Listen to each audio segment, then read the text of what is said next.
Bueno, ya estamos de vuelta, ya estoy de regreso. Muchísimas gracias por seguir aquí con nosotros en Expectativa Noticias. Y como le decía, como todos los martes, está con nosotros el licenciado Leodoro Juárez González, a quien recibo con mucho gusto, licenciado. ¿Cómo está? Bienvenido nuevamente. Muy bien, gracias a Dios. Pues ya nos agarró el frío, ahora sí, ¿eh? Ahora sí, hoy sí Ya va estuvo. en serio. Hoy ya venía en serio, sí. Ya no venía jugando. No, ya no venía jugando. Y frío, les ha de haber dado allá en la Cámara de Senadores en la Ciudad de México, licenciado Leodoro Juárez, porque pues ayer con todo y el escándalo que hicieron los diputados de Acción Nacional y por el asunto de la designación de Rosario Ibarra a la Comisión Nacional de los Derechos Humanos, hija de Rosario Ibarra, aquella señora activista que es un ícono, primero en el PRD, porque salió de esas filas del PRD, y ahora, bueno, pues es una fiel seguidora y apoyadora de Andrés Manuel López Obrador, y su hija, Rosario Ibarra Piedra, pues es también una parte fundamental, importante en esta cuarta transformación. Y allí es donde precisamente los legisladores de Acción Nacional dicen, pues es que Rosario Ibarra no puede estar como presidente de la Comisión Nacional de Derechos Humanos porque hay una distancia muy corta que liga a Rosario con Andrés Manuel López Obrador y pues tiene que ser alguien totalmente independiente, alguien con una política de servicio totalmente distinta a la política de la Cuarta Transformación y además los senadores panistas pues dicen que hubo fraude en esa designación. Hoy, en estos momentos, pues yo creo que se está votando esa designación de Rosario Ibarra Piedra, una segunda vuelta, una segunda ronda y pues a ver si los resultados siguen siendo los mismos. Este es un tema, el otro es la llegada a México de Evo Morales, el expresidente de Bolivia y también una gran pues debate sobre este asunto, porque México se ha considerado siempre un país que da asilo político a muchos políticos, a muchos gobernantes, y en este caso pues no fue la excepción, solamente que aquí hay un dato muy interesante. Evo Morales, expresidente de Bolivia, se retira de este país porque las Fuerzas Armadas se lo pidieron, eso es lo que se dice. Amablemente. Amablemente, pero también porque una gran cantidad de bolivianos que salieron a las calles pues ya no quisieron un cuarto periodo de Evo Morales. ¿Con cuál quiere empezar, licenciado? ¿Con cuál tema? Bueno, vemos la Comisión Nacional de Derechos Humanos. Adelante. Así como lo empezó. Rosario Ibarra. Sí, no veo que haya algún impedimento para que ella pudiera ser nombrada presidente de la Comisión Estatal de Derechos Humanos legal. Nacional, sí, de Derechos Humanos. Nacional. Dije estatal, ¿verdad? Sí, estatal. Se me quedó ese chip. Porque el artículo 102 apartado B de la Constitución pues no lo impide y la Ley Nacional de Derechos Humanos dentro de sus requisitos creo que los cumple. Uno que pudiera parecer que no cumpliera sería que no es licenciada en Derecho, pero la ley dice que preferentemente licenciado en Derecho. O sea, ese es el perfil para alguien que va a defender derechos humanos. Ella parece que no lo es. Pero no es un impedimento. No es un impedimento, pero... Sería el ideal, pero no es un impedimento. Sí, pero yo digo, si es a nivel nacional, que no habrá un licenciado en Derecho con una buena trayectoria, porque si se trata de la defensa de los derechos humanos, pues hay que entender lo que es el derecho. Hay que estar perfilados para entender lo que es el derecho, pero si no lo entiendo, entonces ¿cómo voy a defender los derechos que no conozco, que no percibo? Voy a tener mis criterios, pero pues no es suficiente. Sin embargo, impedimento legal no tiene. El problema aquí... Un breve paréntesis. Todos los ombudsman, todos los presidentes de la Comisión Nacional de Derechos Humanos en México, en nuestro país, ¿todos han sido abogados? ¿Todos han sido, todos. ¿sí? Han tenido doctorados y demás. Y en este caso, pues no, me parece, ahí hay una incongruencia. Insisto, aunque la ley no lo exija así, para mí debería de exigirlo. Sí, sería el ideal. Sí, es lo ideal, es el perfil idóneo, adecuado para esa función. Conozcan de leyes, efectivamente. Que es una función que debe ser técnica para la defensa de los derechos humanos. Bueno, pero fuera de ahí la ley no le prohíbe, está bien, incluso es militante de Morena, eso no es una prohibición tampoco de la ley, que no sea militante de algún partido o que no haya sido candidato de algún partido. Hay otras limitantes, pero ella no está en ese supuesto. Sí. La edad la tiene, lo mínimo son 35 años, parece que sí los tiene, sí los cumple, sí los tiene.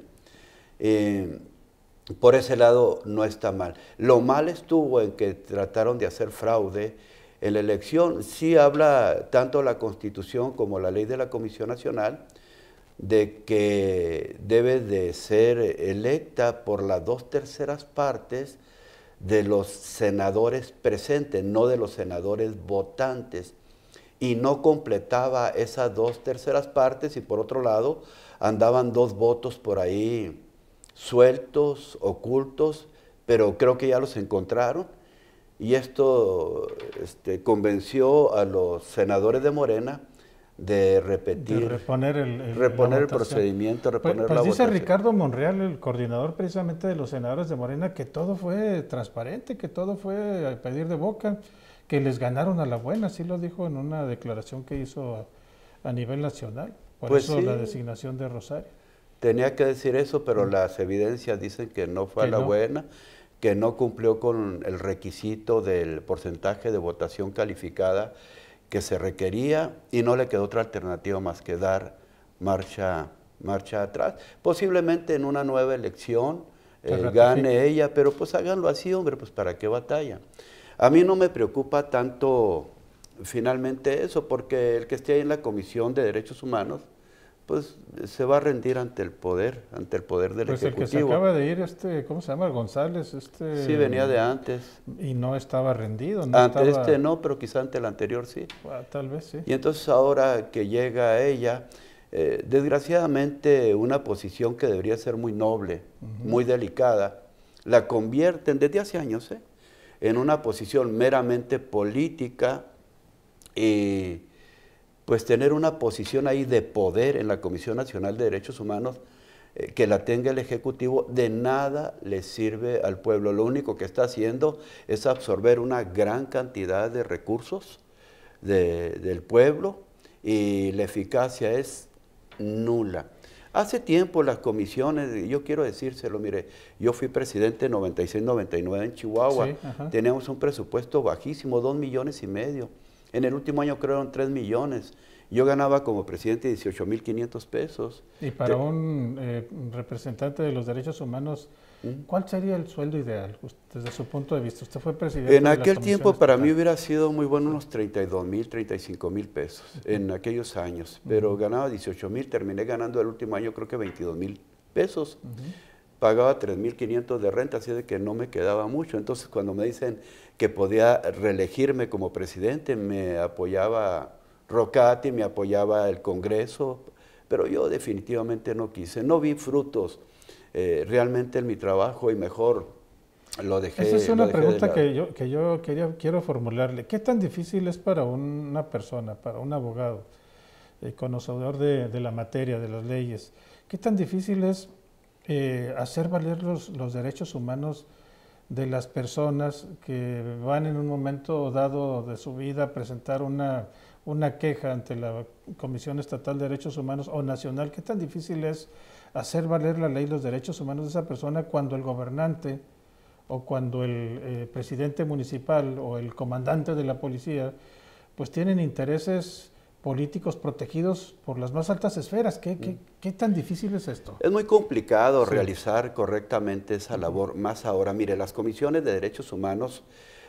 son señal de que en un país hay democracia y hay vergüenza de los gobernantes, y las comisiones son para preservar esa democracia, para preservar esos derechos. Pero cuando vivimos en un país de anarquía, de violación constante de las comisiones, que son autoridades morales, por así decirlo, pues no funciona. Por eso no han funcionado nunca ni en Cuba, ni en Rusia, ni en China, ni en países autoritarios, dictatoriales. Ahí definitivamente no funcionan. Las comisiones funcionan bien en países democráticos, en países donde hay respeto por la Constitución y donde los gobernantes tienen vergüenza. Pero ya ahorita no hay nada de eso, entonces las comisiones prefirieron mejor rendirse ante el poder y fueron compradas a través de un gran presupuesto, les aplican muchísimo dinero y se convierten pues en una oficialía de partes, se convierten en alcahuetes del gobierno, y si quieren realmente cumplir con su función, pues corren todos los peligros del mundo y tienen toda la oposición del mundo con todo el poder del Estado, y pues yo veo que las comisiones simplemente se alinean con el que está en el poder. Hoy tenemos un poder tirado a la izquierda, bueno, pues tienen a una mujer tirada a la izquierda. ¿Usted cree que va a defender los derechos humanos de la población ante un poder que pertenece a su ideología? Pues se supone que esa es la línea que tiene que seguir, ¿no? La defensa de los derechos humanos. Sí, pero a veces es contradictorio defender los derechos humanos y rendirse, ser genuflexos ante el poder público. Ahora tenemos un gobierno tirado a la izquierda, trajeron a una mujer tirada a la izquierda, levantó su manita izquierda, su puño izquierdo cuando la nombraron. ¿Usted cree que va a ser oposición al gobierno para la defensa de los derechos humanos? Definitivamente creo que no, En mi tiempo, bueno, me tocó con Francisco Barrio. Tengo que reconocer aquí que él respetó la función de la comisión, hasta a veces decía que nos pasábamos de tueste, en una nada así, pero tratamos de realizar nuestra labor, nada más que pues no tuvimos aumento de presupuesto, ni quisimos siquiera pedirlo porque simplemente nos lo iban a negar, y así con las uñas realizamos nuestra función. Me cansé en 3 años, definitivamente me cansé. A veces andaba en la noche solo en la sierra, tenía solamente 2 visitadores. Sí, en Chihuahua y uno, aquí éramos unos cuantos en la comisión. Sí. Ahorita pues tienen todos unos edificios enormes, tecnología y demás, pero la eficacia de la comisión se ha visto muy mal, definitivamente. Y por otro lado, los derechos que están defendiendo ahorita, como ideología de género, aborto y todo eso, ya son antiderechos humanos, y eso no me gustó. Cuando yo era presidente de la comisión, se hablaba de grupos vulnerables, indígenas, ¿sabes? Las mujeres también ahí, que los niños, sí, que las personas con discapacidad. Yo les pedía que incluyéramos a otro, los concebidos pero no nacidos. No, dijeron, ese no. Dije, es el grupo más vulnerable. Y las comisiones fueron desviando su función correcta y ahora defienden derechos, vamos a decir, contra natura. Defienden derechos, por ejemplo, cuando el derecho al aborto, ¿cómo va a ser un derecho autorizar a una persona para que mate a un ser vivo en el vientre, en su vientre? El principal derecho humano que existe ahorita es el derecho a la vida, el derecho a nacer, pero las comisiones están defendiendo todo lo que va en contra de eso. Entonces, han perdido su función. Bueno, pues de la designación de Rosario Ibarra vamos a conocer un poco más tarde, y seguramente, pues como están las cosas en el Senado de la República, con la gran pues aplanadora que tiene Morena en las 2 cámaras, en la alta y en la baja, pues yo creo que va a ser nuevamente ratificada esta mujer, ¿no? Rosario Piedra de Ibarra. No tienen por sí solos mayoría calificada de 2/3 partes, pero pues hay algunos ahí que coquetean. Sí, que coquetean y pues bueno, se rinden. Bueno, pues quien coqueteó con México, con nuestro país, pues fue Evo Morales. Evo Morales, que ya le dio las gracias al gobierno de Andrés Manuel López Obrador, al gobierno de México, por salvarle la vida, por traerlo a nuestro país. Y bueno, pues ya a partir de hoy está en esta casa que es de todos los mexicanos. Y en Bolivia, pues hay una revuelta todavía en estos momentos, porque al parecer todavía no se ha logrado que se estabilice este país ni con la salida de Evo Morales. Pero ¿qué representa la llegada del expresidente de Bolivia para la izquierda y para México, desde su punto de vista, licenciado? Pues ha de tener muchísimas lecturas, ¿no? A ver.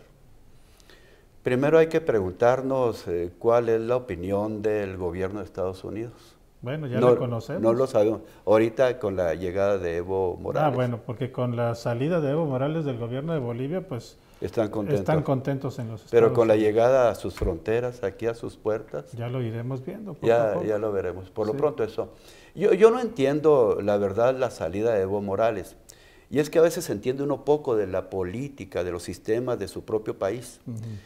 Bolivia, para nosotros, pues sabemos poco. Hemos tratado de entenderlo a base de la información que recibimos de allá, de los medios de comunicación. Lo que tengo entendido es que el gobierno de Evo Morales era un gobierno en lo económico bueno. Fue un gobierno bueno, de hecho. Sí. Sí. Formaba parte del pacto Sao Paulo. Sao Paulo, sí. Sí, que están tirados totalmente a la izquierda, como México, ¿no? Ahorita que forma parte de ese pacto. Pero no, en el aspecto económico, no actuó como socialista. Yo veo ahí más bien una economía mixta, que a mí me gusta, por cierto, lo que es la economía mixta. No me gustan los gobiernos ultraderecha ni de izquierda, así, algo centro. Y parece que en materia económica le dio un impulso muy fuerte a Bolivia, porque Bolivia era uno de los países más pobres de Latinoamérica, creo que ocupaba el segundo lugar. Sí. Y vemos que con este presidente y su equipo de trabajo, pues estuvieron creciendo hasta el 5%, nunca bajaron del 3%, pero algo peor, algo mejor todavía, que era un crecimiento sostenido. Y la gente estaba contenta con su presidente, con Evo Morales. Pero aquí entonces, ¿qué fue lo que sucedió? Porque si este señor que estamos viendo ahí con la mano alzada, con la mano levantada, fue un buen gobierno, generó empleos, hizo crecer la economía de su país, generó una gran expectativa, incluso con otros países centroamericanos y sudamericanos que no han logrado tener este crecimiento que tuvo Bolivia, que al contrario van a la baja, cada vez más empobrecidos, desafortunadamente. ¿Por qué no se le dio nuevamente la oportunidad? Porque ya se estaba perpetuando como un cacique, como no sé, un porfiriato tal vez, por decirlo de alguna manera. Me llama la atención que fue el mismo ejército y las multitudes en las calles, estos dos elementos, los que lo obligaron a tomar la decisión de renunciar. Pero no es por cuestión de la economía, le dio mucho impulso a la coca, que es parte de su economía de ellos. No la entiendo como droga, sino como parte de su cultura, parte de su economía. Sí, de hecho, así es. Que acá está volviendo locas a muchas gentes, pero ahí para ellos no. Luego reivindicó los derechos de los indígenas, que entiendo que es la mayoría en Bolivia.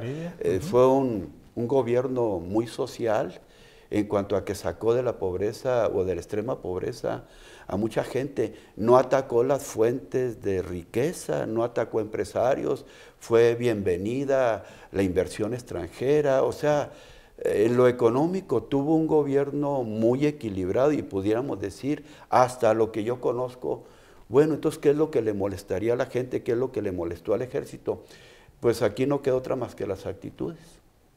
Quizá ya lo estaban viendo un tanto autoritario, porque el ser autoritario no significa que sea mala la economía. Con Porfirio Díaz tuvimos un gobierno autoritario, y se me hace que el gobierno de Evo se parecería un poquito al de Porfirio Díaz. Y por otro lado, a los pueblos, ya a todos les gusta mucho la alternancia. Les gusta la alternancia, y entonces cuando ven signos de autoritarismo, de algo de dictadura, no, eso no están de acuerdo, porque eso va en contra de las libertades de un pueblo, y el pueblo necesita libertades para poder disfrutar de un desarrollo económico, y las libertades deben de ser desde todos los puntos de vista. No basta con tener un buen desarrollo económico si eso va en detrimento de las libertades y de los derechos del pueblo.